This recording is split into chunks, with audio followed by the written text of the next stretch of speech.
Yo, this is ToneyBoi. This is episode 2 of Outside Influence. Today I have a very special guest.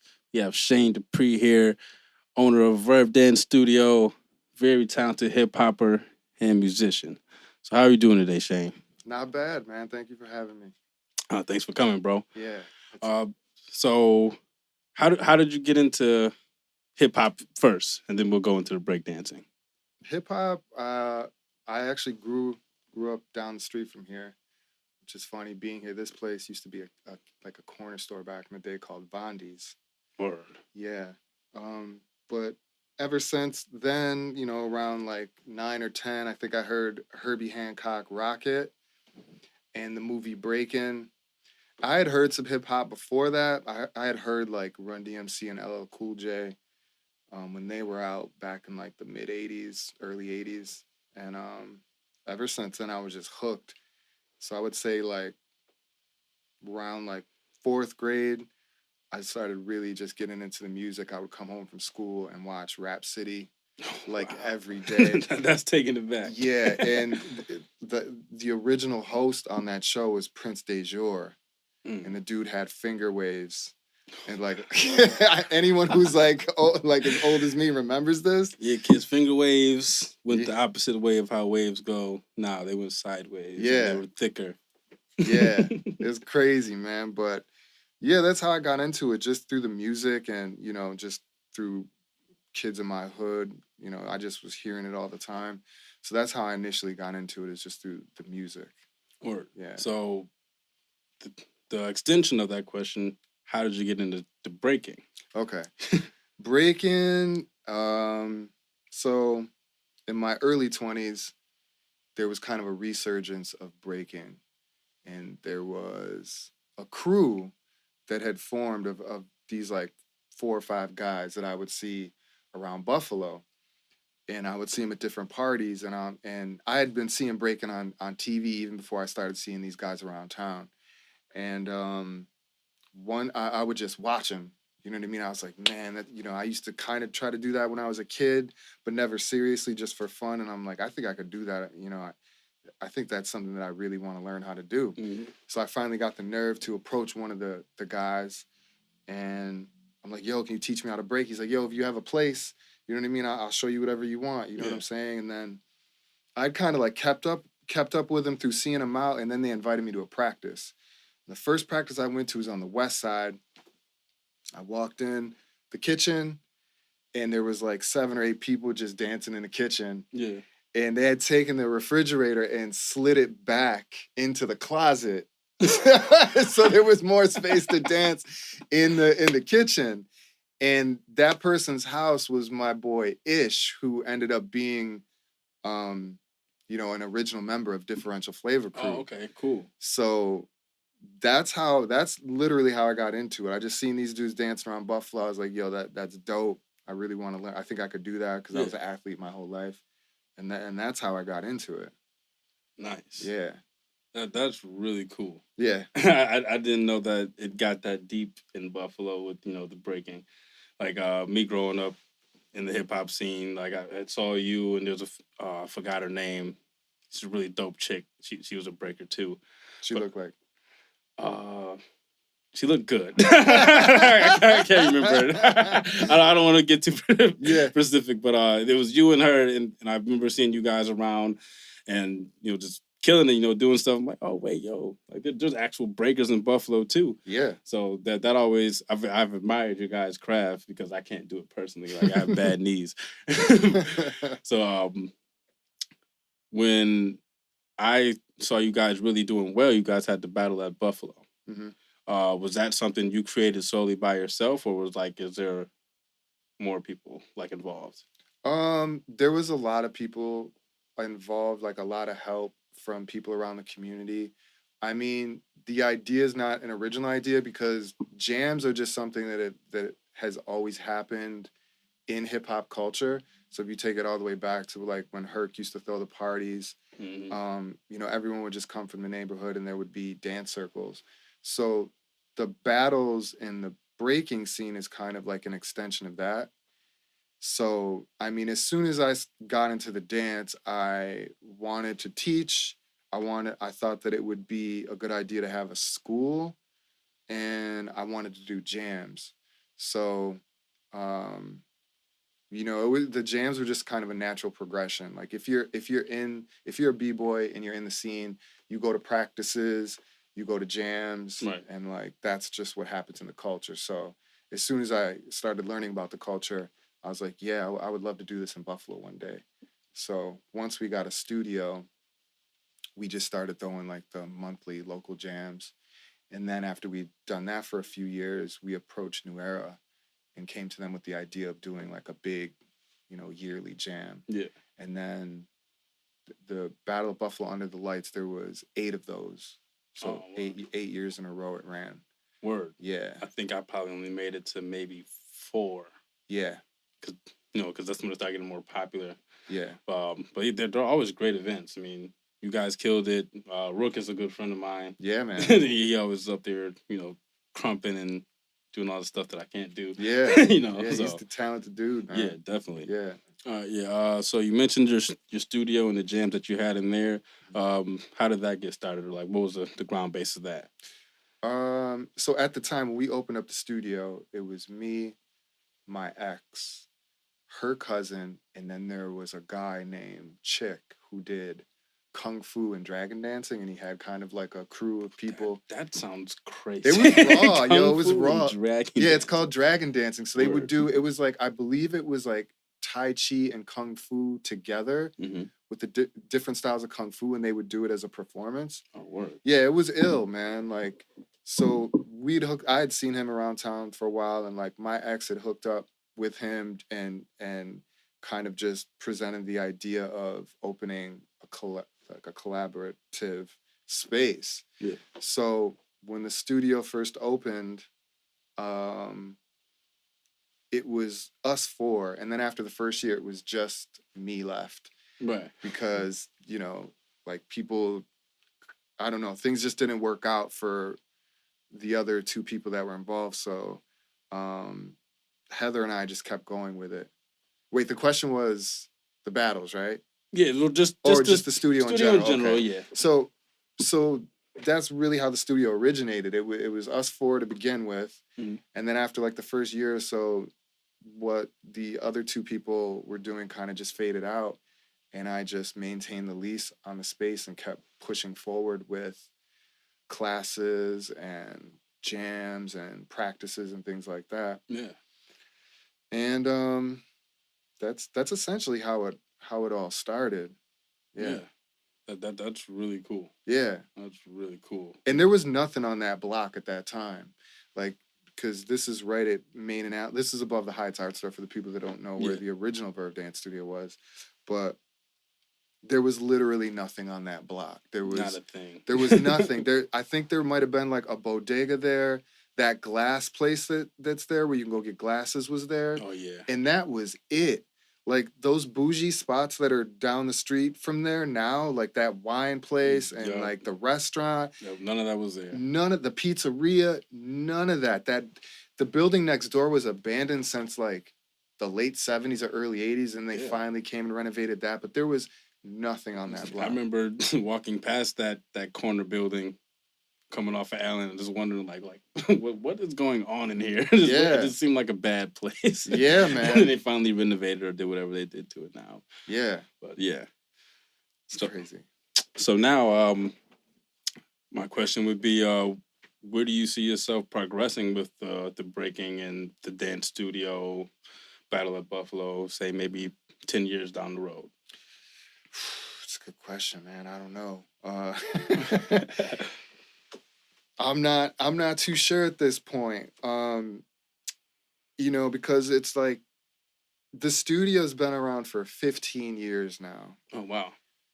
My crew has been around for like 21 years. So 10 years down the road, I would like to see the studio kind of evolve into, I don't even know, more elements of hip hop involved, like offering more classes, more events. Yeah. Because they sold that building, we ended up moving around like 3 times. Yeah, I remember. And The scene has changed a lot drastically with dance. I feel like a lot of the people that are either my age or even like the generation under me, a lot of them stopped dancing. Yeah. So, and now we have COVID, so it's just been kind of, Yeah. things kind of got mixed up. You know what I mean? Like, big curveball. And to be completely honest about the dance studio, like, it's always been a huge struggle. Yeah. Just to keep the doors open. You know what I mean? Because it's like we're in a smaller city.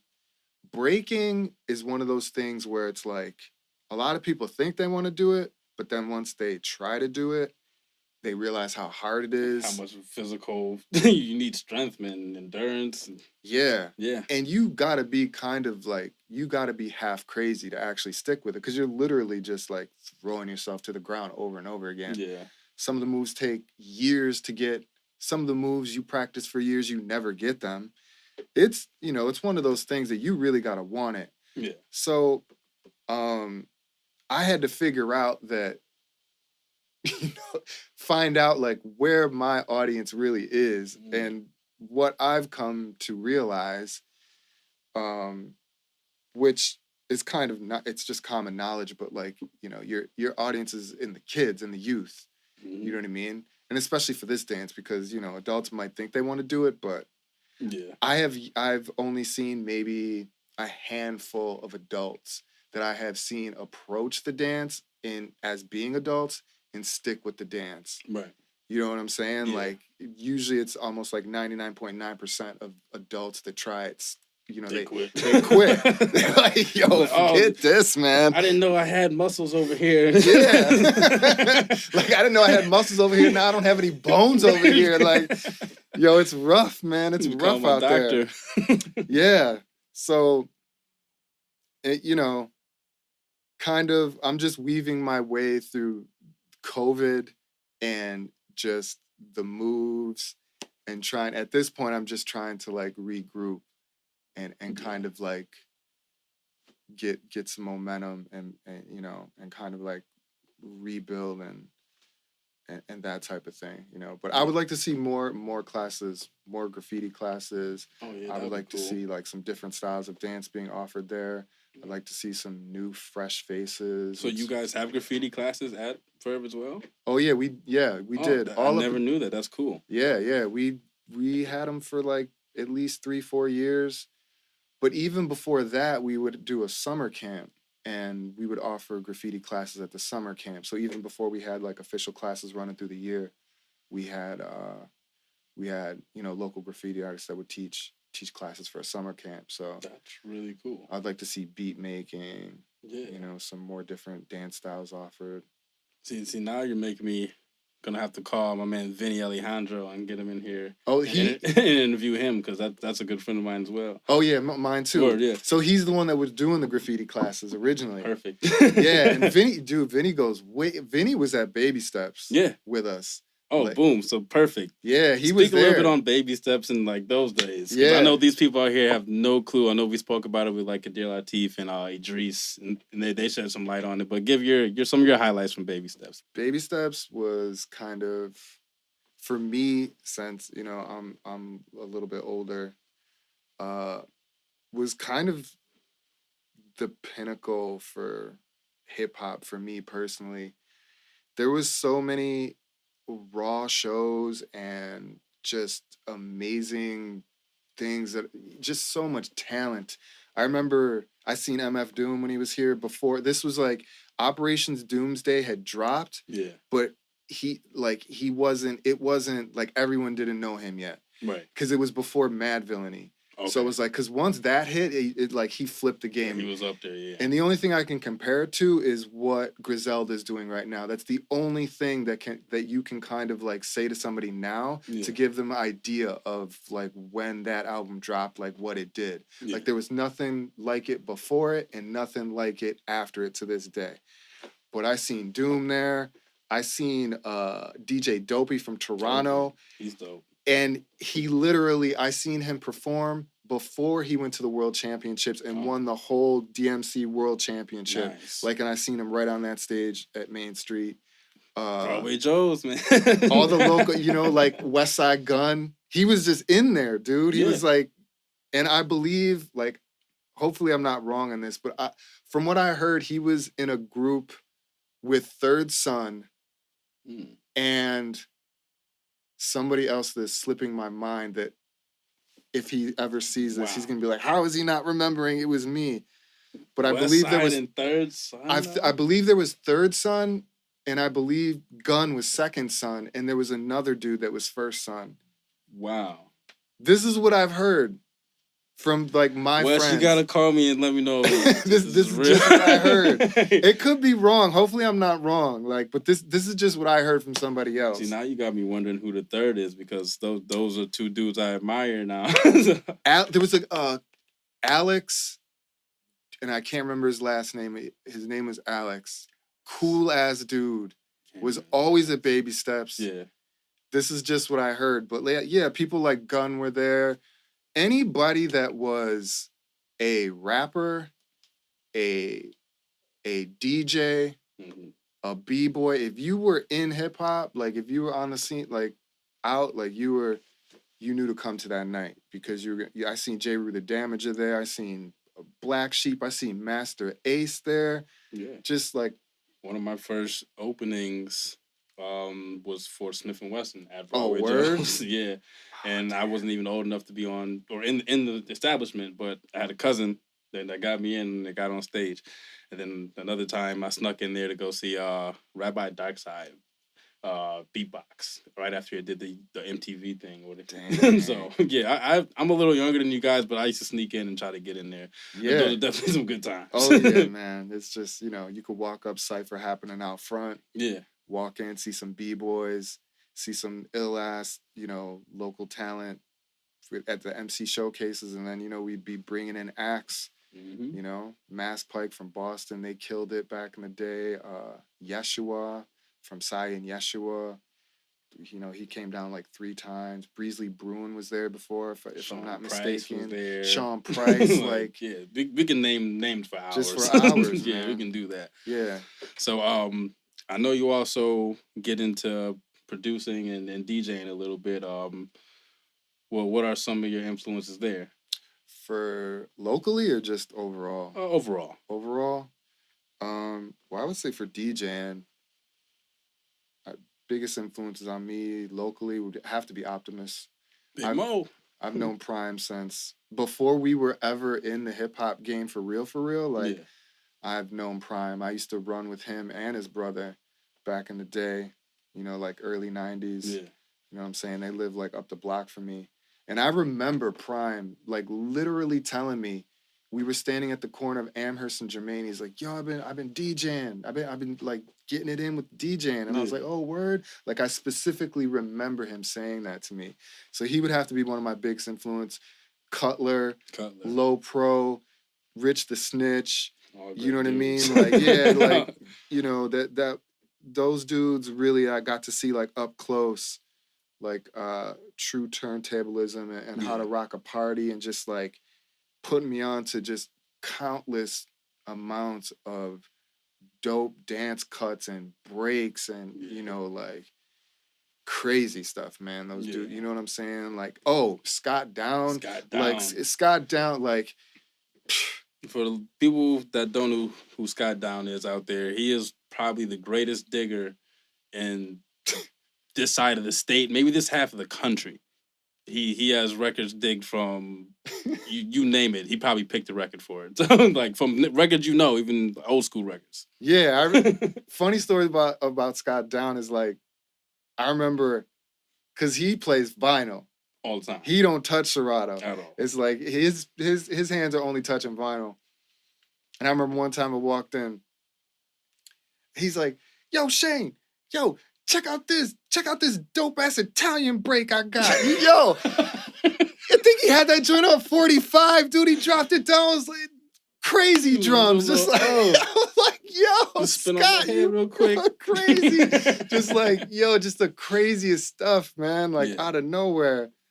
But Yeah, beat making, Q-Tip. Oh yeah, Uh, he's very slept on to me as far as people saying that he should be an influence. I feel like they skip over Q-Tip and go right to Dilla, and I like to appreciate them both in the yeah, man. same conversation. Both geniuses. Yeah, That album, Q-Tip's album, The Renaissance, I felt like was highly slept on, Yeah, man. for Like sure. it was really dope. As well as that last Tribe album. yeah. Like I know in my I circle, mean, but we were missing Five. So yeah, you know, I mean, I know that was probably he was on there, but it just yeah, didn't feel the same. nah. Yeah, Dude, but that De La Soul album that came out, the Anonymous Nobody, that was raw. that was dope. They Yeah, kind of came out at the same time. and I think Little Brother came out shortly after that too, and that was pretty dope too. Yes, Little Brother's another one that I seen at the old Icon, which I don't remember what the name of it. Switched names. The Icon switched like 5 different things. Yeah. My mad names after that. Yeah, but Little Brother played there around 2005, 2006, maybe 7, somewhere in there. Mm-hmm. It was like right when the Minstrel Show had come out. Yeah. Good times. Yeah. Really good times. Yeah, man. All right, so we're gonna wrap this up. One of the last questions I will have. What would be advice you have for maybe a young Shane? Mm-hmm. You know, maybe 30 years from past, to the young kids today, and then anybody that's a friend or a peer of you. What advice would you have for them to be a breaker, producer, DJ, or just be a pure hip hopper like yourself? I would say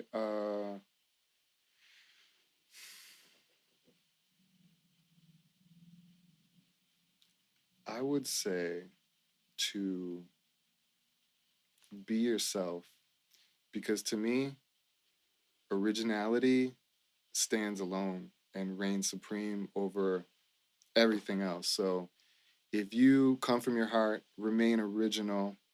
Also, make sure that you pay attention to what's going on around you at the present moment in time, but also look back to what people have already done, look back to what people, because there's a lot of stuff in the past that has happened that's been remarkable. So you may stumble upon something and expand upon that. But I think do that and, just take a note out of the page of Griselda. It's like they just held true to who they were. They didn't compromise anything. They didn't change their music. They didn't change their look. Right. And they came completely original and repped exactly where they were from. And that's what took them all the way to the top. So I would say that's the blueprint right there. Yep. For sure. All right. Before we get out of here, have any plugs, anything coming up, social media that you want to give to the folks? If you want to find out some information about the studio, if you're interested in dancing or just kicking it about hip hop or whatever, follow us on Instagram at Verve Dance Studio. We're also on Facebook, and also we have a website www.vervedancestudio.com. And yeah. Word up. Well, thanks for coming out and talking with me. You are one of Buffalo's biggest hip hoppers. As far as what my eyes see, because you do a lot more than what people see. So I'm gonna give you your flowers now. Thank you for being a part of our community. Yeah. And keeping hip hop and breakdancing going. And we're gonna close out just like that. I'm ToneyBoi. This is Outside Influence. Peace.